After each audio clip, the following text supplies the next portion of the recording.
Assalamualaikum warahmatullahi wabarakatuh. Mari klik subscribe di channel ini dan aktifkan tanda loncengnya untuk mendapatkan update pemberitahuan di video berikutnya.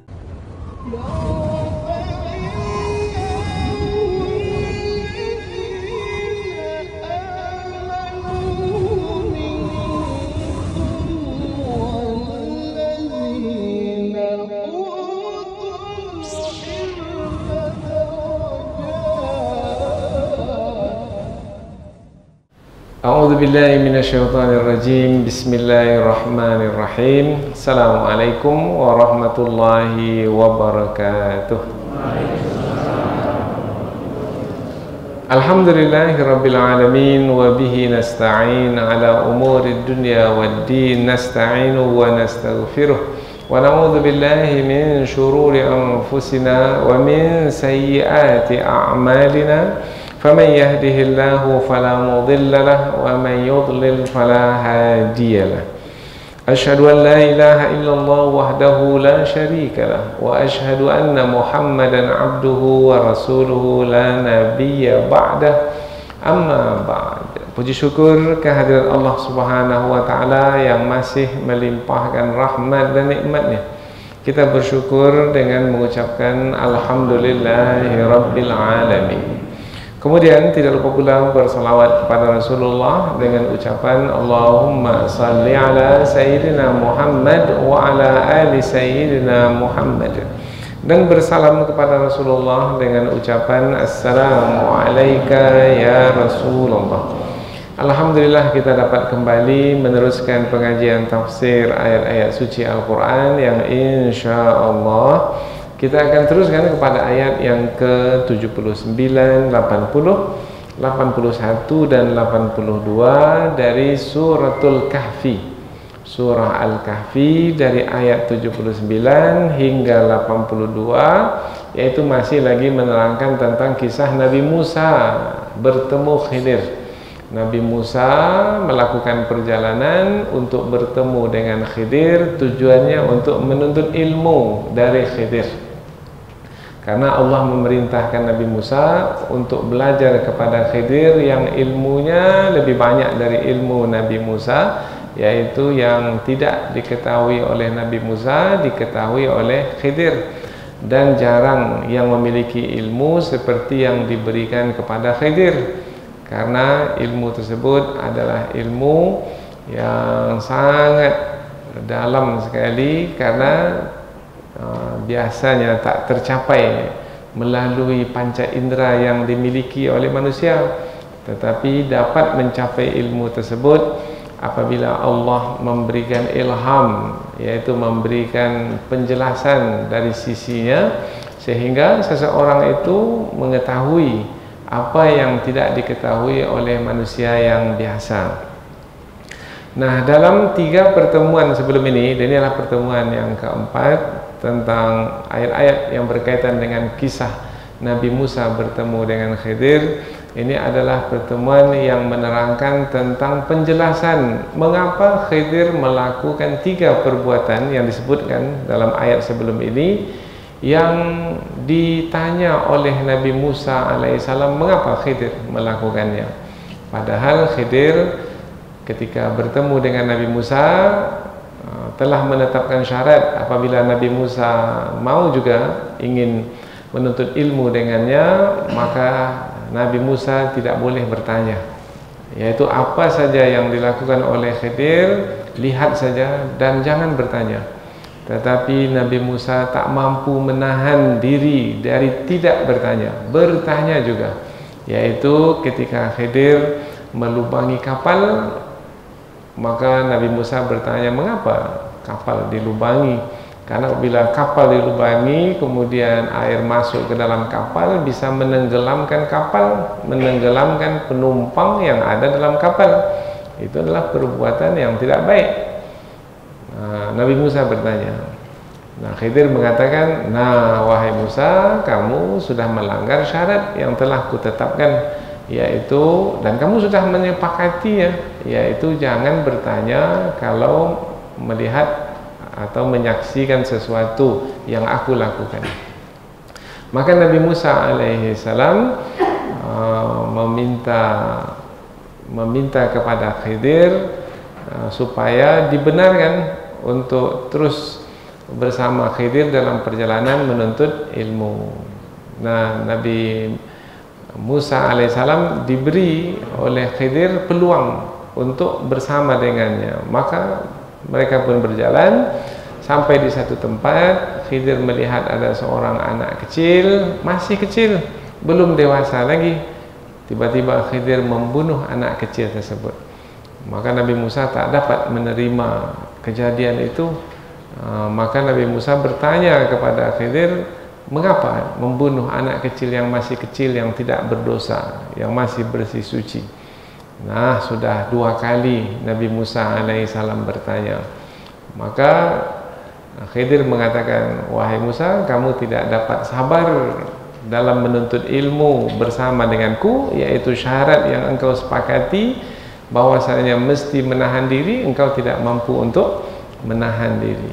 Akhirnya Nabi Musa mengatakan, berilah aku peluang sekali lagi. Maka berjalanlah mereka berdua sampai di satu tempat, di satu negeri. Nah, Nabi Musa alaihissalam melihat Khidir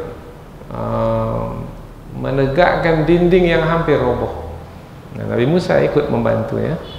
Kemudian mereka di tempat itu, di negeri itu atau di kampung itu sudah letih, sudah penat, sudah lapar. Maka mereka ingin penduduk negeri itu memberi makan kepada mereka. Dan adalah hak orang-orang yang musafir apabila habis bekal boleh meminta kepada orang yang berada di negeri itu. Tetapi penduduk negeri itu tak mau memberi makan mereka.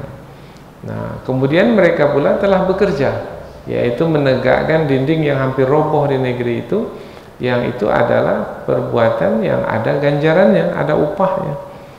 Nah, mereka pula penduduk negeri itu tak mau memberi makan ketika mereka memintanya.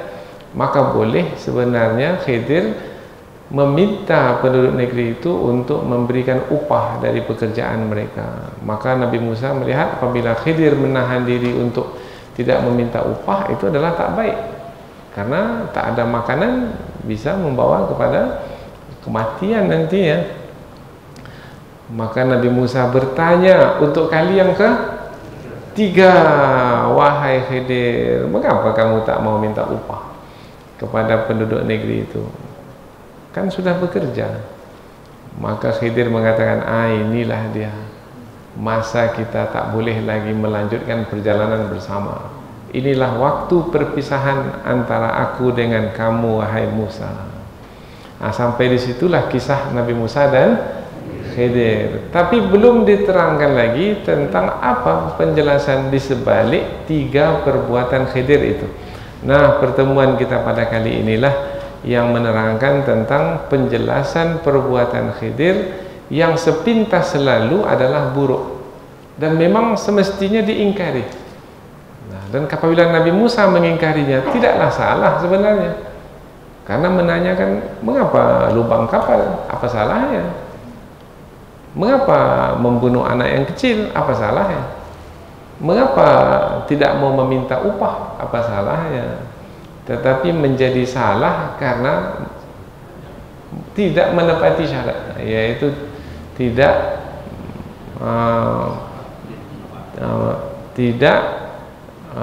memenuhi kesepakatan yang telah dilakukan sebelum perjalanan itu, yaitu kesepakatan antara Nabi Musa dan Khidir adalah Nabi Musa jangan bertanya.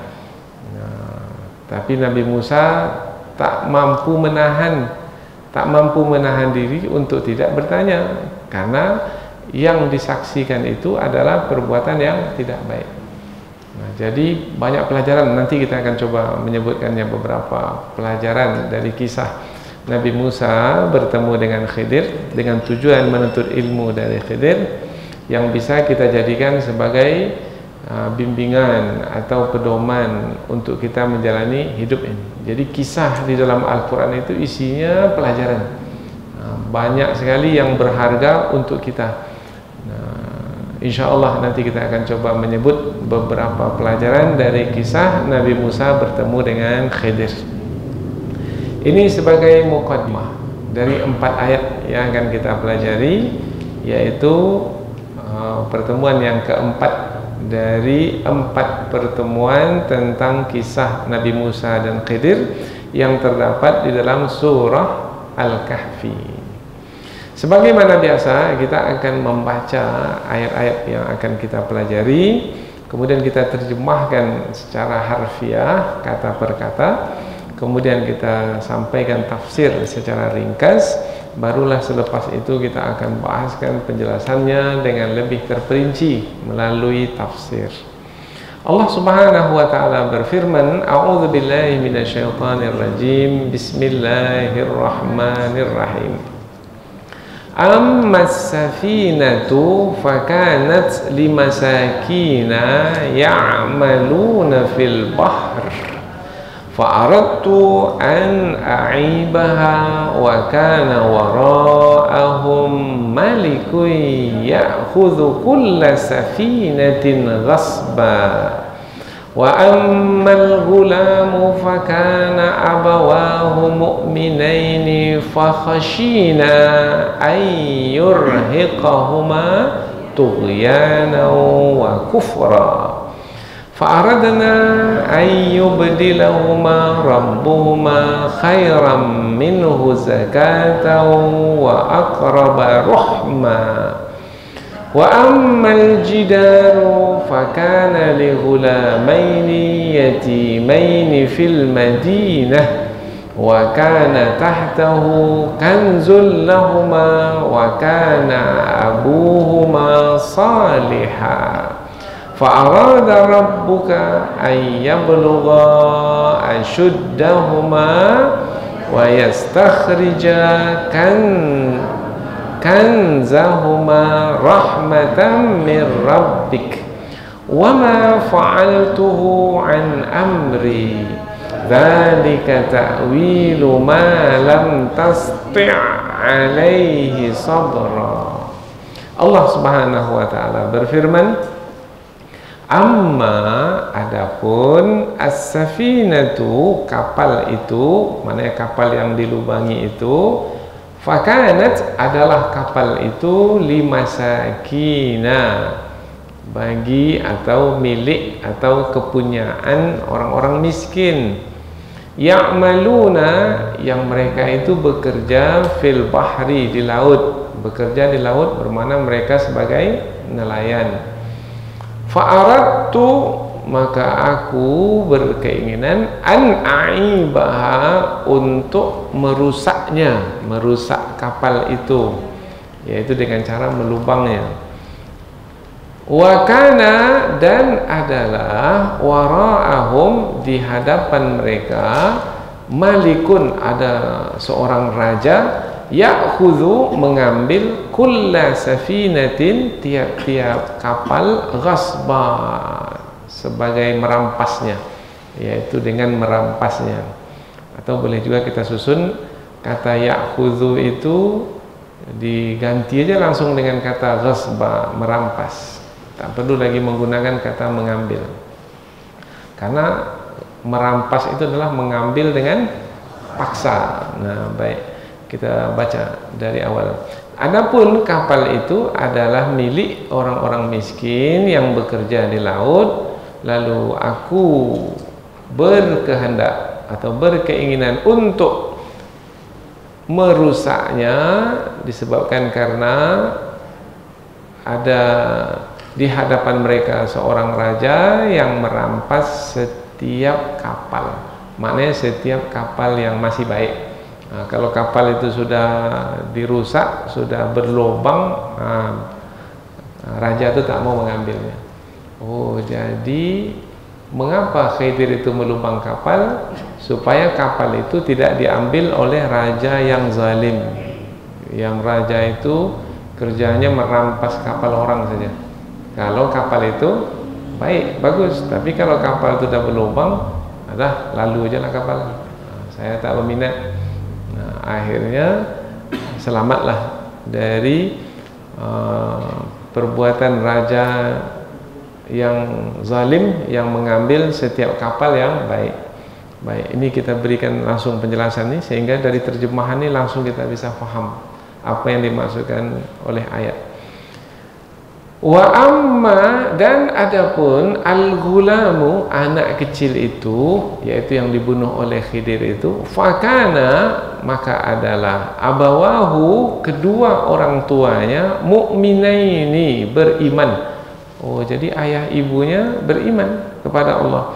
Kalau ayah ibunya beriman, berarti anak kecil itu tidak beriman.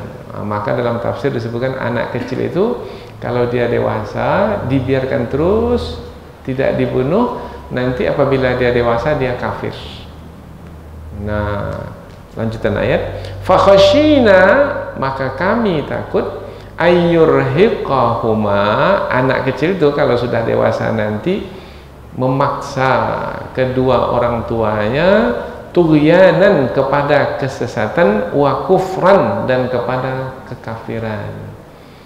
Jadi sebelum dia dewasa memaksa kedua orang tuanya untuk sesat dan kafir, maka Khidir membunuh anak itu terlebih dahulu. Dari mana Khidir tahu bahwasanya nanti kalau anak kecil itu kalau sudah besar dia memaksa kedua orang tuanya?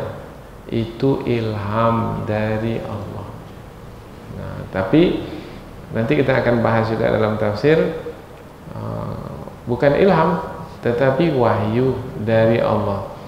Karena ada yang berpendapat Khidir itu seorang nabi.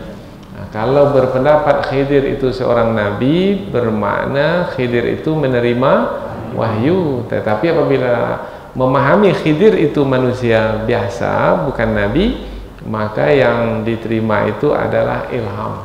Nah, sama seperti kita pergi ke tepi laut. Mengapa Bapak pergi tepi laut? Mau dapat ilham. Sebenarnya untuk dapat ilham itu beriktikaf di masjid, baru dapat ilham. Jangan-jangan nanti bisikan syaitan dapat. Nah, nanti kita bahas dalam tafsir. Ini untuk menjelaskan ayat saja, kita berikan tambahan supaya mudah memahaminya. Fa'aradna, kita sambung dulu ayat berikutnya karena dia berkaitan dengan ayat berikutnya. Maka kami menghendaki ayyubdilahuma, dengan membunuh anak kecil itu, mudah-mudahan Allah akan mengganti bagi ayah ibunya, mengganti kepada kedua orang tuanya itu rabbuhuma, Tuhan mereka berdua.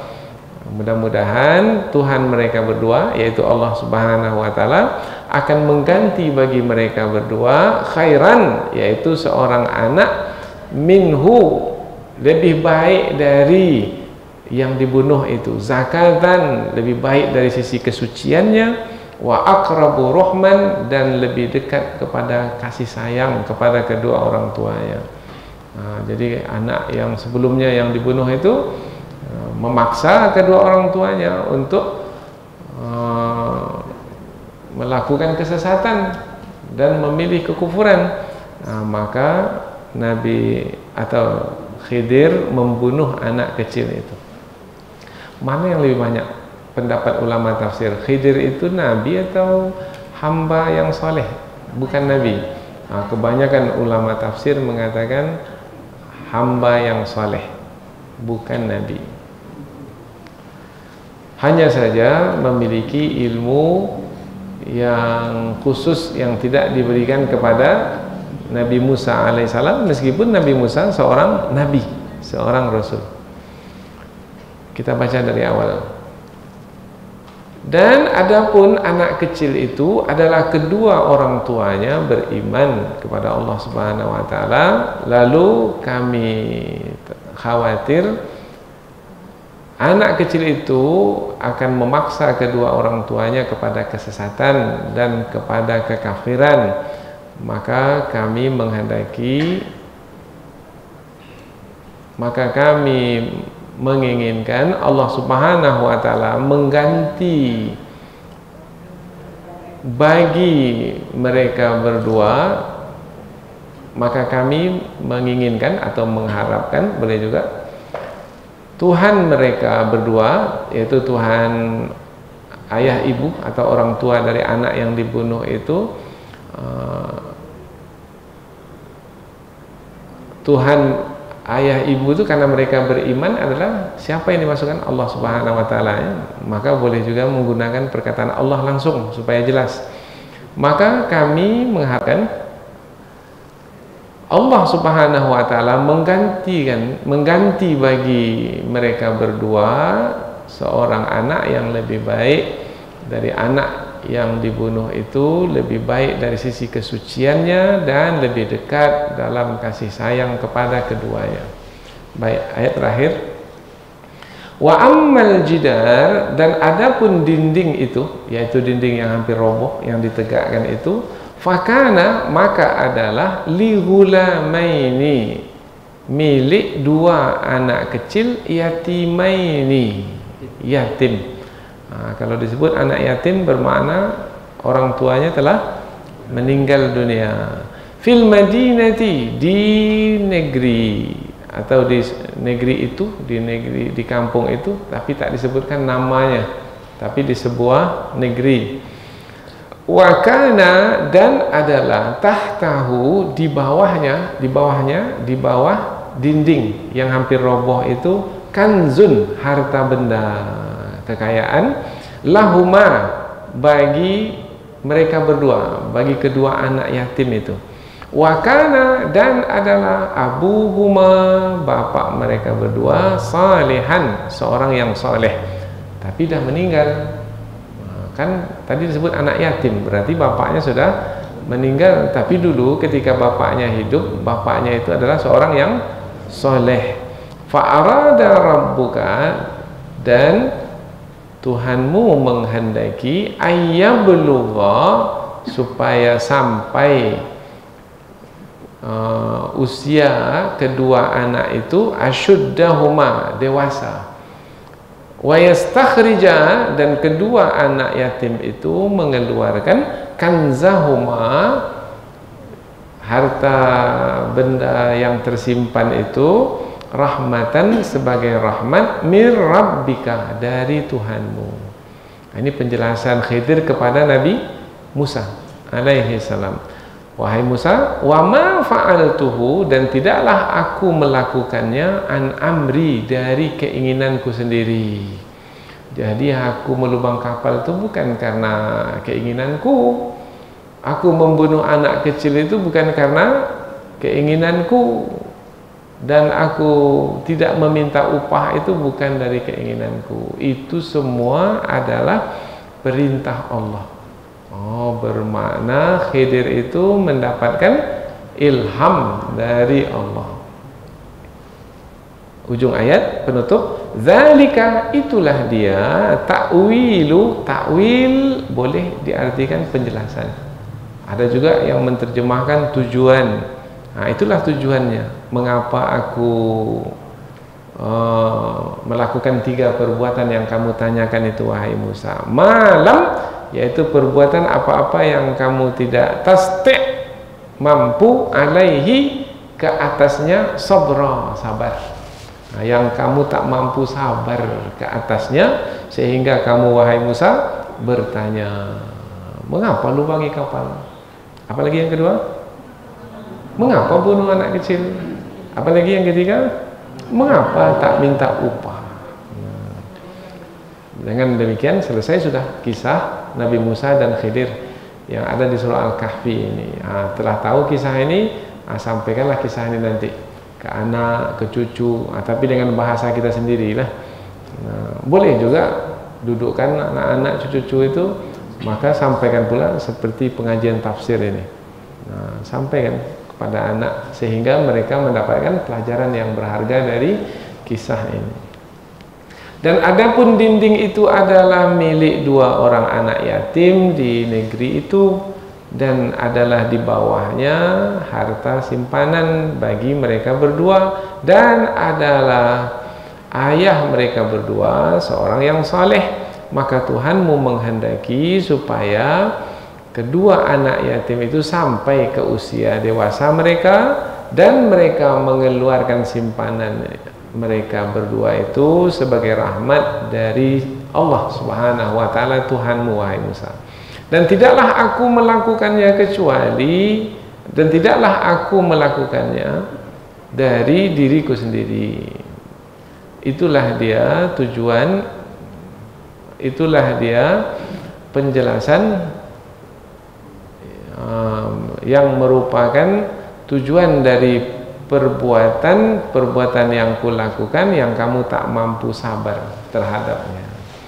Inilah dia 4 ayat yang akan kita pelajari insyaallah, yaitu masih lagi berkaitan dengan kisah Nabi Musa bertemu dengan Khidir, yaitu tujuannya adalah untuk menuntut ilmu. Rupanya ilmu yang dituntut itu adalah berupa perbuatan-perbuatan yang dilakukan oleh Khidir di sepanjang perjalanan bersama, yaitu ada 3 perbuatan yang perbuatan itu tidak diketahui oleh Nabi Musa apa penjelasan dari 3 perbuatan tersebut, yang sepintas lalu dalam pandangan manusia biasa, termasuk Nabi Musa.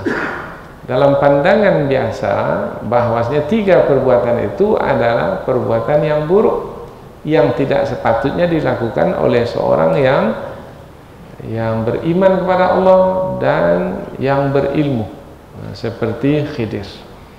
Tak sepatutnya seorang guru yang diperintahkan oleh Allah untuk menuntut ilmu darinya melakukan 3 perbuatan tersebut.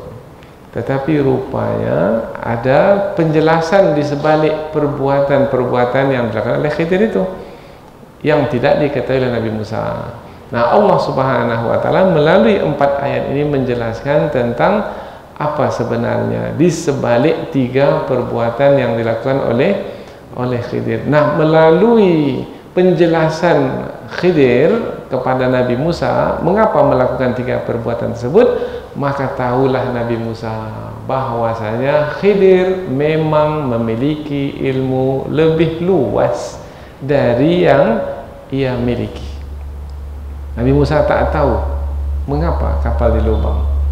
Nabi Musa tak tahu mengapa anak kecil dibunuh. Nabi Musa tak tahu mengapa Khidir tidak mau meminta upah dari penduduk negeri itu.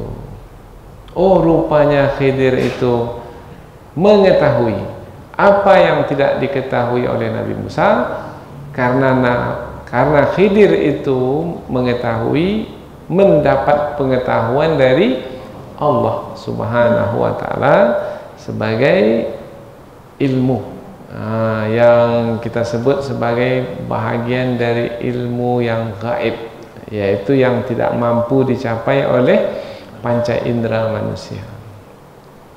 Inilah dia 4 ayat yang akan kita pelajari, yang sangat penting sekali karena berkaitan dengan kehidupan kita sehari-hari dan bisa kita jadikan sebagai bekal, yaitu pelajaran yang kita petik dari kisah ini menjadi bekal kita dalam menjalani kehidupan.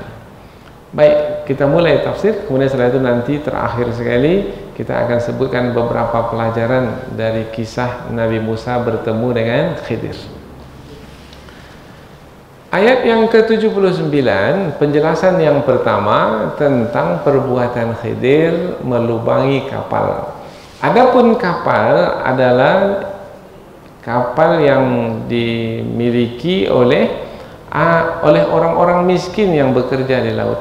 Oh, jadi kapal itu adalah kapal milik orang-orang miskin. Berarti orang miskin itu punya harta juga rupanya.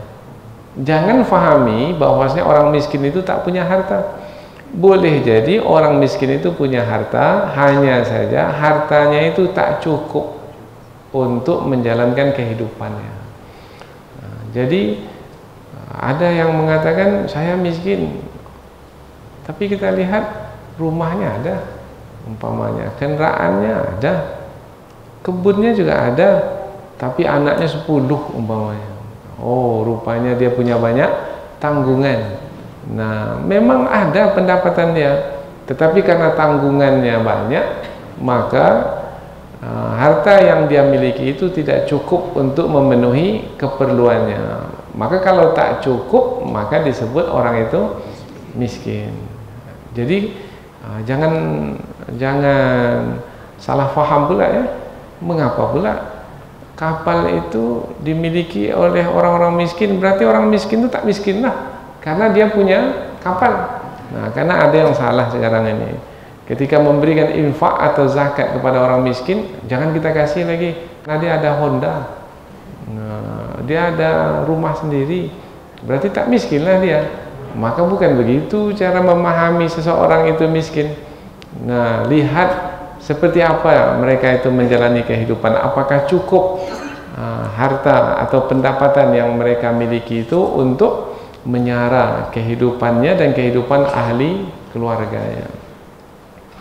Dan adapun kapal itu dimiliki oleh orang-orang miskin yang bekerja di laut. Yang bekerja di laut berarti orang-orang miskin itu adalah para nelayan, yang para nelayan itu pasti bergantung kepada kapal. Nah, jadi kapal itu menjadi alat untuk kehidupannya, bermakna sebagai alat mencari rezeki bagi mereka. Maka kapal itu sangat mereka perlukan sekali. Andaikan kapal itu dirampas oleh raja, habis sudah sarana atau modal yang mereka miliki untuk bekerja. Nah, maka bagaimana mereka akan menangkap ikan sampai ke tengah laut kalau mereka tidak memiliki kapal? Sudah punya kapal tetapi dirampas oleh raja. Maka kasih sayang Allah kepada mereka melalui Khidir, supaya kapal mereka itu tidak dirampas oleh raja yang zalim, maka Allah perintahkan Khidir untuk melubangi kapal. Nanti setelah lewat dari raja yang zalim itu, kapal itu diperbaiki kembali. Maka mana mau? Pilih. Kapal itu dirampas atau kapal itu dilubang tapi tak dirampas. Biarlah dilubang lah, tapi tidak dirampas. Kalau dirampas habis sama sekali. Maka perbuatan Khidir itu baik atau buruk? Disitulah yang tidak diketahui oleh Nabi Musa alaihi salam. Maka sabar. Jadi kita kadang-kadang dalam mengikuti pengajian sabar. Sampaikan dulu Ustadz itu menyampaikan pengajiannya ke akhir. Ustadz masih koma, dia dah bertanya. Sampaikan ke titik dulu, baru selepas itu bertanya. Kalau masih koma kemudian terus bertanya, itu namanya tidak sabar. Ini kan ceritanya kan sabar. Tidak sabar. Maka selesaikan dahulu, kemudian nanti Ustadz barulah buka peluang. Ada yang mau bertanya? Ketika itu barulah bertanya. Itu adalah orang yang sabar dalam menuntut ilmu. Adapun kapal itu dimiliki oleh orang-orang miskin, disebut dalam tafsir jumlahnya ada 10 orang miskin itu. Jadi kapal satu dimiliki oleh 10 orang. Karena tidak disebut limiskinin. Kalau limiskinin satu orang miskin, tapi kalau limasakina berarti banyak orang miskin yang memiliki satu kapal. Nah, kalau sekarang ini koperasi lah ya. Nah, ramai-ramai memilikinya. Nah, satu kapal itu dimiliki oleh ramai orang-orang miskin. Bermakna yang akan menanggung akibatnya kalau kapal itu dirampas oleh raja 10 orang fakir miskin. Bermakna Khidir itu dengan perintah Allah menyelamatkan 10 orang miskin. Ya'maluna fil bahri, mereka itu bekerja di laut, bermakna mereka sangat memerlukan betul kapal itu sesuai dengan pekerjaan mata pencarian mereka. Fa'aradtu an a'ibaha wa kana wara'ahum malikun ya'khudhu kulla safinatin ghasba.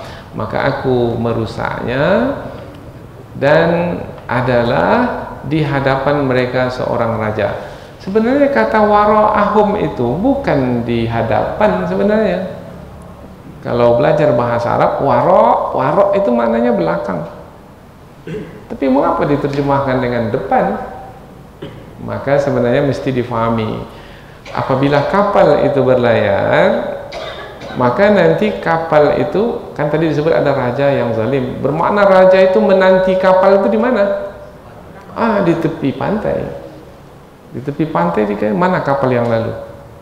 Nah, apabila ada nampak kapal datang, maka raja itu akan mendekat. Kemudian diperiksa, oh ini kapalnya bagus, dirampas. Nah, kalau tidak bagus, ini ada lubangnya, dah kapal lalu. Nah, apabila kapal itu lalu, maka raja itu sekarang di mana? Kalau kapal sudah lewat, raja itu di depan atau di belakang? Maka digunakan kata wara. Tadinya di depan, tapi kalau kapal sudah lalu, raja itu sudah berada di belakang. Sama dengan kita umpamanya di jalan highway lah, jalan tol umpamanya. Tadi ada truk di depan kita, kemudian kita pacu. Truk yang ada di hadapan kita pacu, kemudian kita yang berada di depan. Truk itu di mana sekarang? Di belakang. Nah, penggunaan kata wara di sini menerangkan bahwasanya kapal itu lalu di hadapan raja yang zalim itu. Tadi raja itu di depan, tetapi apabila selamat maka raja itu sudah menjadi di belakang. Tetapi dalam terjemahan kata di belakang tak sesuai karena tidak terasa di dalam bahasa kita. Baru terasa kalau dalam bahasa Arab. Makanya rugi kalau tidak belajar bahasa Arab. Belajarlah bahasa Arab supaya kita menikmati Al-Quran yang berbahasa Arab itu dengan bahasa Arab itu. Maka perlu penjelasan. Inilah gunanya tafsir itu. Jadi tafsir ini sebenarnya pelajaran darurat sebenarnya.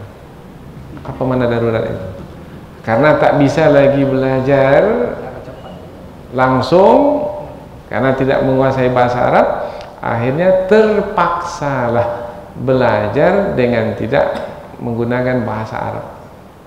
Maka kita yang menerangkannya, oh ini dia, maka dijelaskan. Maka sekarang ini pelajaran tafsir namanya pelajaran darurat. Tapi daruratnya 10 tahun darurat juga. Tak keluar-keluar dari darurat. Mestinya belajar bahasa Arab cepat, kejar ketertinggalan kita. 2-3 tahun kuasai bahasa Arab. Setelah itu tak perlu lagi ngajar tafsir. Tak perlu lagi belajar tafsir. Kita sendiri langsung baca Al-Quran itu dengan ilmu-ilmu Al-Quran, kaidah tafsir, langsung kita paham. Tak perlu lagi ikuti pengajian tafsir.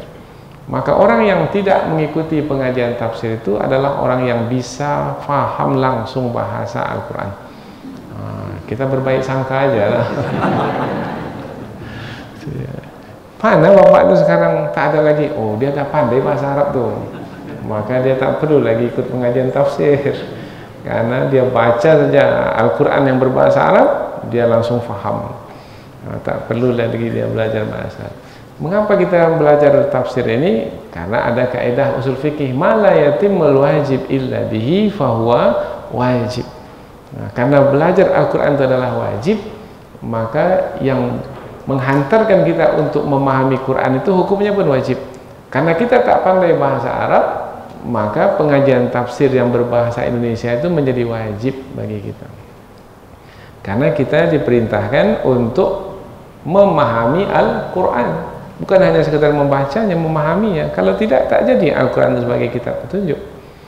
Nah, jadi penjelasannya, oh begitu rupanya ya. Mengapa tidak diterjemahkan dengan di belakang? Mengapa diterjemahkan di hadapan? Oh rupanya kapal itu berlayar. Tadi raja itu di depan, karena raja itu menanti mana kapal yang lalu untuk diperiksa baik atau buruk. Baik, dirampas. Buruk, lalu. Kalau sudah lalu, maka raja itu ada di belakang mereka.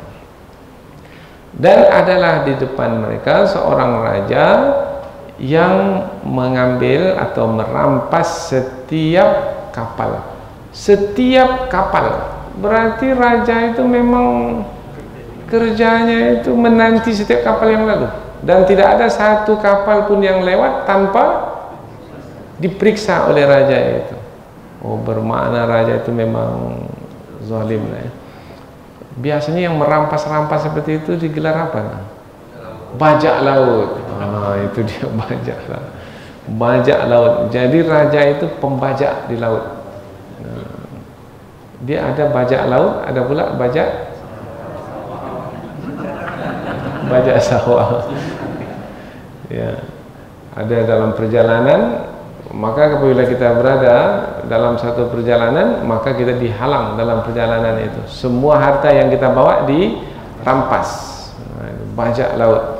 Meskipun si pembajak itu tidak di laut, di darat, tetapi kata bajak laut itu pun juga dipakai kepada setiap orang yang merampas. Baik, habis sudah ayat yang menerangkan tentang perbuatan pertama yang dilakukan oleh Khidir, yang Nabi Musa tidak sabar sehingga bertanya kepada Khidir mengapa melubang kapal. Jadi melubang kapal itu baik atau buruk? Iya, ini untuk kejadian yang kisah Nabi Musa dan Khidir itu. Bermakna yang dilakukan oleh Khidir itu baik atau buruk? Semestinya kalau Nabi Musa memahami itu adalah baik, Nabi Musa tak akan bertanya. Pasti menahan diri. Baik. Setiap perbuatan baik pasti kita tak akan bertanya. Oh iya baik. Bahkan kita mengatakan bagus sekali. Silahkan lanjutkan. Nah, biasanya begitu. Kalau baik. Kalau tak baik kita halang. Cukup satu periode saja. Dihalang dan tak perlu lagi disambung. Wa ammal gulam, dan adapun anak kecil itu fakana adalah abawahu, kedua orang tuanya, maksudnya ayah ibunya, mu'minaini, beriman kepada Allah. Fakhashina ayyurhiqahuma tughyanan wa kufra, dan kami khawatir si anak itu nanti kalau sudah dewasa akan memaksa kedua orang tuanya untuk memilih, untuk memaksa kedua orang tuanya kepada kesesatan dan kekufuran. Oh, berarti bisa difahami itu anak kecil itu ketika dewasanya dia kafir kepada Allah karena akan memaksa kedua orang tuanya kepada kesesatan dan kekafiran. Nah, sebelum orang tuanya itu dipaksa, karena boleh jadi anak itu bisa memaksa kedua orang tuanya, apalagi orang tua itu sudah lemah, kemudian orang tua itu bergantung pada anak. Boleh jadi karena sangat cinta kepada anak, apa yang diinginkan anak dipenuhi meskipun memilih kesesatan sekalipun. Sampai begitu. Dan itu berlaku di tengah masyarakat. Karena sangat cinta pada anak, tak ingin anak itu meninggalkannya, apalagi orang tua itu sudah sepuh, sudah lemah dan sangat bergantung pada anak. Kalau tidak terlantar, akhirnya apa yang diinginkan anak dipenuhi saja.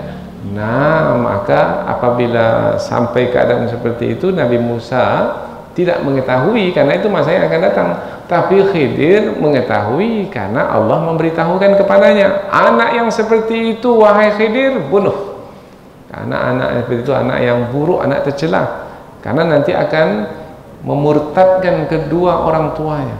Nah, sebelum perkara buruk itu berlaku, bunuhlah dia terlebih dahulu sehingga ayah ibunya itu tetap beriman kepada Allah. Dan mudah-mudahan Allah akan ganti anak yang dibunuh itu dengan anak yang lain, yaitu anak yang lain itu adalah yang lebih, apa disebut di sini, lebih baik kesuciannya, kemudian lebih kasih sayang kepada kedua orang tuanya. Nah, kalau dapat anak itu lebih baik kesuciannya, kemudian lebih kepada lebih sayang kepada kedua orang tuanya, kemudian anak yang buruk itu dibunuh atau diketepikan atau dipinggirkan dari kehidupan kedua orang tua itu, tetapi dari kisah ini adalah anak itu dibunuh oleh Khidir. Maka perbuatan Khidir itu baik atau buruk? Baik. Karena menjaga keimanan dua orang tua itu. Karena dikhawatirkan anak itu kalau sudah besar nanti, tapi mana pula Khidir tahu tentang masa yang akan datang? Maka kita katakan bahwasanya Khidir itu tahu karena Allah yang mengetahui masa yang akan datang memberitahukan kepada Khidir bahwasanya kalau anak itu dibiarkan sampai dewasa, nanti anak itu memurtadkan kedua orang tuanya. Wahai Khidir, bunuhlah anak itu lebih dahulu. Nah, pengetahuan itu ada pada Nabi Musa? Tidak. Itulah sebabnya mengapa Nabi Musa bertanya kepada Khidir, wahai Khidir, mengapa engkau bunuh anak kecil yang tak berdosa ini? Karena itu yang difahami oleh manusia biasa, dalam pandangan yang biasa. Karena anak kecil mana mungkin melakukan perbuatan yang salah, karena anak itu belum mengerti lagi, belum berakal lagi. Tapi rupanya ini menyangkut yang akan datang. Nah, karena menyangkut yang akan datang, itu tak ada ilmunya pada Nabi Musa, tetapi ada ilmu itu pada Khidir karena Allah memberitahukannya kepada Khidir. Jadi bisakah atau bolehkah kita menyalahkan perbuatan Khidir membunuh anak kecil itu? Tidak boleh kita menyalahkannya. Apa sebab? Sebab Khidir telah mendapatkan ilmu dari Allah. Tapi jangan dipakaikan pula pada keadaan sekarang. Ada yang membunuh anak kecil, kemudian kita katakan itu dia macam Khidir tuh. Dia dapat ilmu seperti Khidir dulu. Anda. Atau dia pula, mengapa bapak bunuh anak kecil ini? Saya sudah dapat ilmu seperti Khidir dulu dapat ilmu. Itu ajaran sesat itu. Karena tidak ada jaminan yang seperti itu. Kalau Khidir ada, karena yang menjelaskannya adalah Allah Subhanahu wa Ta'ala melalui wahyunya. Jadi ada penjelasan dari Allah Ta'ala, tapi yang berlaku sekarang ini siapa yang akan menjelaskannya? Manusia itu diharapkan untuk menjelaskannya dengan jujur? Belum tentu. Boleh jadi saya dapat ilham umpamanya untuk membunuh anak ini, boleh jadi itu bukan dari Allah sebagai ilham, tetapi dari syaitan sebagai bisikan. Karena dia tak punya ilmu, maka dia katakan ilham dari Allah Ta'ala. Ya. Maka pada hari ini jangan sekali-kali memahaminya seperti yang ada dalam kisah ini. Baik, sambungan ayat sudah kita sampaikan tadi, dan mudah untuk kita fahami. Fa'aradna ayyubdilahuma rabbuhuma khairan minhu zakata. Kami mengharapkan Allah Subhanahu wa Ta'ala mengganti bagi kedua orang tua itu seorang anak yang lebih kesuciannya dari anak yang dibunuh itu, dan lebih kasih sayang kepada kedua orang tuanya dari anak yang dibunuh itu. Dan dapat penjelasan yang kedua dari perbuatan Khidir dalam hal membunuh anak. Penjelasan yang ketiga lagi sekarang, yaitu tentang Khidir yang tidak mau meminta upah dari perbuatan menegakkan dinding yang akan roboh. Dan adapun dinding itu, mana dinding yang akan roboh di negeri itu, adalah milik dua orang anak yatim di negeri itu. Oh, rupanya dinding yang roboh itu milik dua orang anak yatim. Bagaimana cara memahaminya itu? Boleh jadi apabila rumah itu sudah tua, kalau rumah sudah tua dan tidak dihuni, biasanya apa yang roboh terlebih dahulu? Atapnya terlebih dahulu roboh. Nah, biasanya kalau atap telah roboh, maka yang masih tegak itu apa? Dinding. Dinding itu adalah yang menyambung antara tiang dengan tiang. Yang pertama kali kita buat, kalau kita menegakkan, membangun bangunan, yang kita tegakkan dulu adalah tiang. Kemudian untuk menyekatnya, maka kita pasang lagi batu antara tiang dengan tiang. Nah, itulah yang disebut dengan dinding. Antara bagian luar dengan bagian dalam, dinding rumah. Kemudian antara kamar dengan kamar, dinding lagi. Antara kamar depan, kamar tamu dengan kamar tengah. Jadi dinding itu adalah yang melekat di tiang untuk pembatas. Jadi apabila disebut dinding itu akan roboh, bermakna tiang itu yang tadinya tegak berdiri mestinya dia roboh. miring. Apabila tiang itu miring, maka dinding yang melekat itu pun miring juga. Dan apabila dinding itu miring kemudian roboh, maka akan terbongkarlah. Karena kan dinding itu melekatnya di tiang. Tiang itu kan adalah yang menancap ke dalam tanah. Maka apabila nanti dinding itu roboh, tiang itu juga roboh, maka yang menancap ke tanah itu nanti akan terangkat, maka yang tersimpan dalam tanah itu akan terlihat. Rupanya yang tersimpan itu adalah harta. Di dalam tafsir disebutkan harta itu adalah berupa emas dan perak. Emas kan yang dicari kan. Nah, rupanya orang tua anak yatim itu menyimpan emas di bawah dinding. Jadi di dalam dinding itu, mungkin sebelum bangun rumah lah agaknya ya. Nah, atau sebelum membuat dinding itu tiang sudah tegak, tapi ada dibuat tempat simpanan, kemudian setelah itu barulah dibuat dinding. Jadi lebih tersembunyi ya. Biasanya pada hari ini harta simpanan itu disembunyikan di mana? Di bawah kasur. Nah, bawah kasur mudah sekali mencapainya. Di bawah bantal enggak. Ada brankas sekarang ini, brankas dengan kuncinya, dengan nomornya sekali. Putar nomornya, putar-putar lagi, putar kiri, putar kanan, 4 kali, 3 kali, 2 kali, sekali. Nah, ini kan brankas ya? Sangat tersembunyi sekali. Nah, pada masa dahulu yang dalam kisah ini ada seorang bapak yang soleh, orang tua yang soleh, rupanya menyimpan harta emas untuk anak-anak mereka. 2 anaknya, kemudian ketika orang tua itu meninggal, maka anak itu menjadi anak yatim. Bagi manusia, anak yatim itu adalah yang wafat ayahnya. Kalau wafat ibunya tak disebut yatim. Tapi ada juga yang menggunakan istilah dalam bahasa kita piatu. Tapi kata piatu itu tak ada dalam bahasa Arab. Tak ada. Yang ada yatim. Nah, yatim adalah yang ditinggal wafat oleh ayah. Bagi manusia, yatim ini dalam pemakaian bagi manusia itu adalah yang meninggal ayah. Kalau bagi hewan, yatim kalau meninggal induknya. Ini anak ayam ini yatim ini karena induknya meninggal. Mengapa tidak bapaknya? Bapaknya tak tahu yang mana bapaknya. Maka dalam ini bahasa, istilah bahasa, yatim pada hewan kalau induknya meninggal, yatim bagi manusia kalau ayahnya meninggal.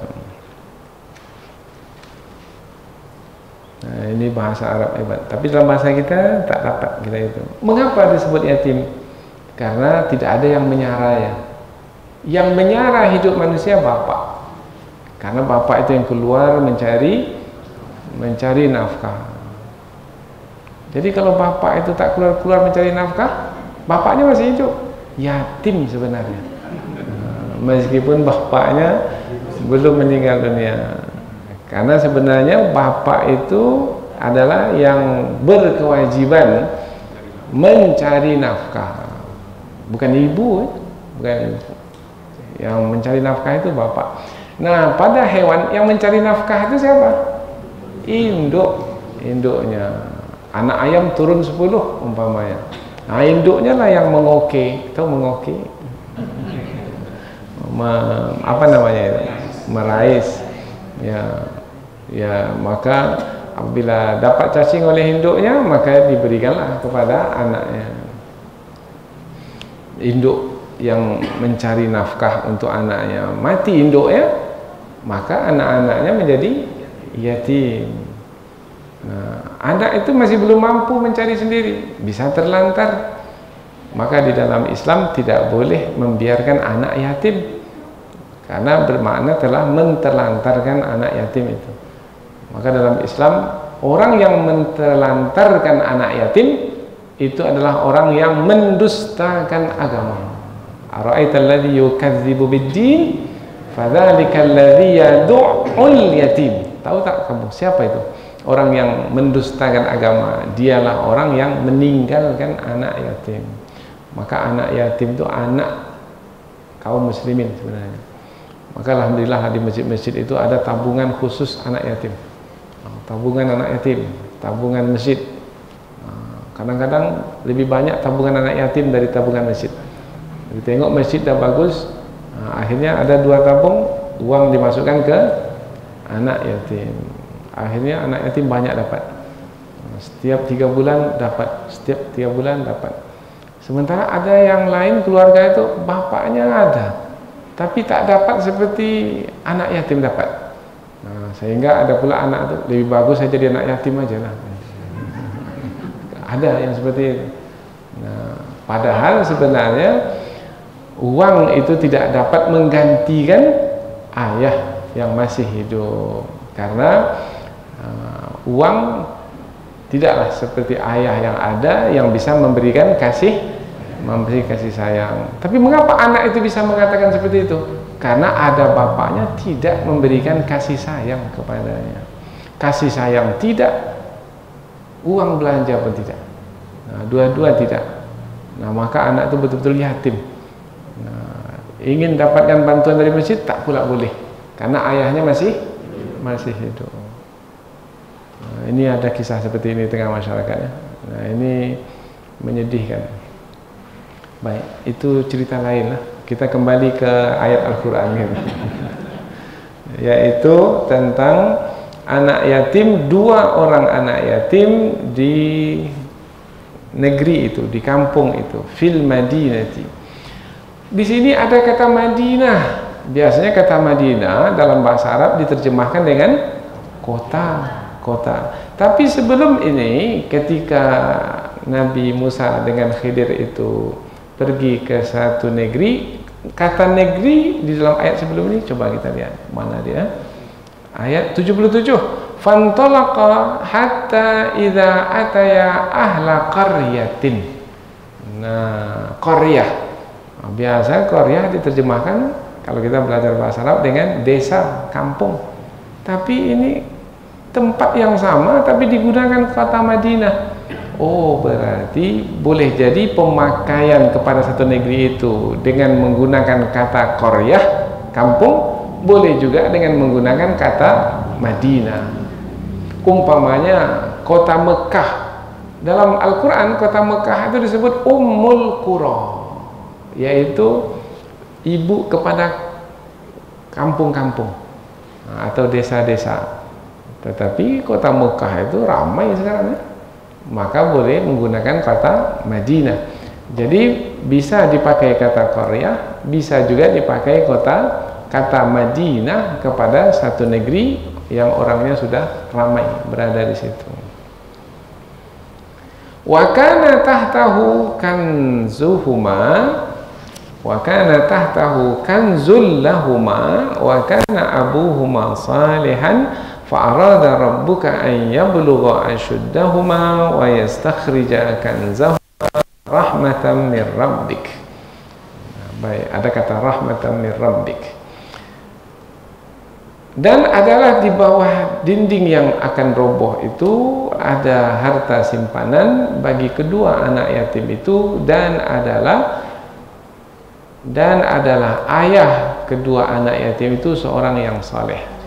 Oh, rupanya kalau seorang itu saleh, meskipun dia meninggal, Allah yang akan menjaga anak-anaknya.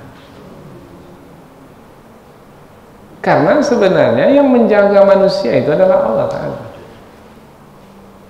Maka jangan risau apabila ada anak-anak yatim masih kecil-kecil, ayahnya sudah meninggal. Jangan risau tentang masa depan mereka. Kelam masa depan mereka ini. Oh, belum tentu. Apa sebab? Nabi Muhammad pun ketika lahir tak ada bapak, anak yatim. Alam yajidka yatiman fa'awa, wa wajadaka dhallan fahada, wa wajadaka ailan fa'aghna. Ini kaitan dengan Nabi Muhammad 3. Bukankah kami mendapatimu wahai Muhammad dalam keadaan yatim? Kami yang menjagamu. Artinya dalam pemeliharaan Allah. Kami dapati kamu dalam keadaan tak tahu kebenaran. Kami yang memberikan kebenaran, memberikan wahyu kepadamu sehingga kamu tahu kebenaran. Dan kami dapati kamu dalam keadaan miskin. Kami yang mengkayakan. Miskin Nabi Muhammad sebagai pengembala kambing, pengembala domba. Tetapi Allah kaya, yaitu dewasa, beristri, dapat istri yang kaya raya. Kemudian istri itu memberikan semua hartanya kepada Nabi Muhammad SAW. Siti Khadijah radhiyallahu anha, seorang perempuan yang kaya di kota Mekah. Maka jadilah Nabi Muhammad kaya raya.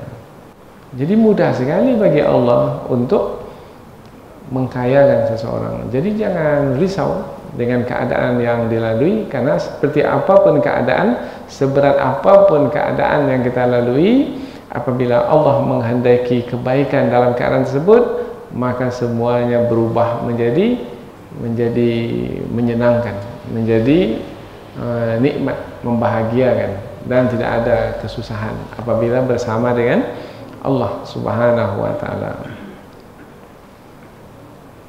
Fa'arada rabbuka ayyablugha ashuddahuma wa yastakhrija kanzahuma rahmatan min rabbik. Tuhanmu, wahai Musa, menghendaki supaya dua anak kecil itu sampai ke usianya dewasa. Ketika di usia dewasa itu mereka dapat mengeluarkan simpanan yang ada di bawah dinding yang ditegakkan itu. Kalau dinding itu tidak ditegakkan, maka anak itu masih kecil. Boleh jadi harta yang disimpan di bawahnya itu ditemukan oleh orang lain, sehingga tak dapat anak itu, karena anak itu masih kecil. Tapi kalau nanti sudah dewasa, anak itu mengeluarkannya sendiri, maka sampailah ke tangan anak itu. Jadi Khidir menegakkan dinding itu tujuan sebenarnya bukan untuk meminta upah dari penduduk kampung itu. Sebenarnya tujuan dari Khidir menegakkan kapal itu adalah untuk kemaslahatan dua anak yatim itu. Mana yang lebih berharga kira-kira ya? Makanan yang akan diterima sebagai upah atau emas yang berada di bawah dinding itu? Nah, lebih berharga emas itu. Dan apabila anak yatim itu seorang anak yang soleh dari ayah yang soleh, maka boleh jadi harta yang banyak itu bisa dimanfaatkan untuk umat ya, karena anak itu akan berkhidmat dia untuk umat. Apabila dia menjadi seorang yang kaya raya, maka dia akan menjadi pemurah dan dia akan membantu orang-orang yang susah, maka kebaikannya menjadi lebih luas lagi. Jadi Khidir itu tidak melihat untuk dirinya ketika menegakkan dinding yang roboh itu, tapi Khidir itu melihat kepada perintah Allah Subhanahu wa taala yang manfaatnya lebih luas, lebih lama, lebih panjang, lebih bermanfaat. Rahmatan min rabbik, sebagai rahmat dari Tuhanmu. Jadi Allah Subhanahu wa taala menurunkan rahmatnya itu melalui ditegakkannya dinding yang hampir roboh itu. Kalau tidak, maka kedua anak yatim itu tidak mendapatkan harta yang disimpan oleh ayahnya. Wa ma fa'altuhu an amri. Ini dia yang penting. Tidaklah aku melakukan perbuatan itu wahai Musa, melainkan itu adalah perintah Allah. Tidaklah aku melakukannya dari diriku sendiri, bukan. Ini adalah dari perintah Allah Subhanahu wa taala. Itulah dia tujuan dari mengapa aku melakukan perbuatan-perbuatan itu yang kamu tak mampu untuk menahan diri, sehingga kamu wahai Musa bertanya juga mengapa aku melakukan perbuatan tersebut. Inilah dia 4 ayat yang terakhir yang isinya sebenarnya adalah yang sangat berharga sekali. Dalam menuntut ilmu hendaklah sabar. Kemudian apabila kita menuntut ilmu kepada orang yang luas ilmunya, pastilah orang yang luas ilmu itu dalam melakukan perbuatan, melakukannya dengan ilmunya yang luas, penuh dengan kebijaksanaan, maka kita berbaik sangka, yaitu dengan menahan diri di hadapan guru yang bijaksana. Jangan sekali-kali kita menyanggah atau menyalahkan apa yang dilakukan oleh guru, karena boleh jadi ilmu yang kita miliki itu tidaklah sebanyak ilmu yang dimiliki oleh guru kita. Tetapi Khidir mengatakan kepada Nabi Musa alaihissalam, ini sebagai penutup, ketika mereka berlayar dengan kapal, ada seekor burung yang hinggap di tepi kapal itu, kemudian mengambil air dengan paruhnya ke dalam laut. Memperhatikan burung yang mengambil air itu, Khidir mengatakan kepada Musa, wahai Musa, sesungguhnya air yang diambil oleh burung dengan paruhnya itu adalah bagaikan ilmu yang dimiliki oleh seluruh makhluk, dan air laut yang banyak itu adalah ilmu yang Allah miliki.